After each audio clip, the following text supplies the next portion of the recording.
আজকে 5ই জুন বিশ্ব পরিবেশ দিবস। সবাইকে স্বাগত। আমাদের ভালো থাকতে গেলে বন্ধু সবার আগে প্রয়োজন পরিবেশকে ভালো রাখা।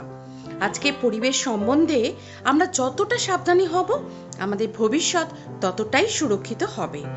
পরিবেশের ক্ষয়ক্ষতি থেকে আমাদের সাবধান হতে হবে। কিভাবে করতে পারি আমরা? গাছ লাগিয়ে পরিবেশ বাঁচাতে পারি, গাছ কাটা বিরত করে পরিবেশকে রক্ষা করতে পারি, মানুষের মধ্যে গাছ লাগানোর উৎসাহ ছড়িয়ে দিয়ে যাতে ঘরে ঘরে গাছ লাগানোর এক জোয়ার আসে সেটাও করতে পারি। সবুজ ভালোবাসা ছড়িয়ে দিয়ে সকলকে সবুজ হতে হবে যে বন্ধু। জন্মদিন, বিবাহবার্ষিকী বা যে কোনো অনুষ্ঠানে গাছ উপহার দিলে ঘরে ঘরে গাছও পৌঁছবে এবং সবুজ ভালোবাসাও ছড়াবে। বাচ্চাদের সাথে নিয়ে গাছেদের যত্ন নিতে ভুলো না কিন্তু বন্ধু। ওদেরও তো জানতে হবে, পরিবেশের রক্ষা করতে হবে, পরিবেশ সম্বন্ধে সচেতনতা ওদের মধ্যেও ছড়িয়ে দিতে হবে।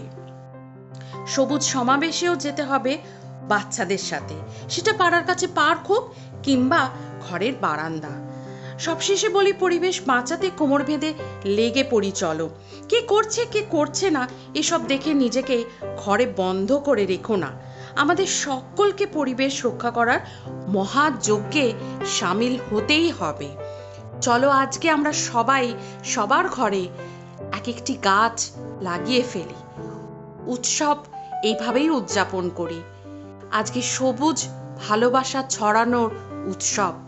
সবাই খুব ভালো থেকো, সবুজ থেকো। সকলের জন্য রইল সবুজ ভালোবাসা।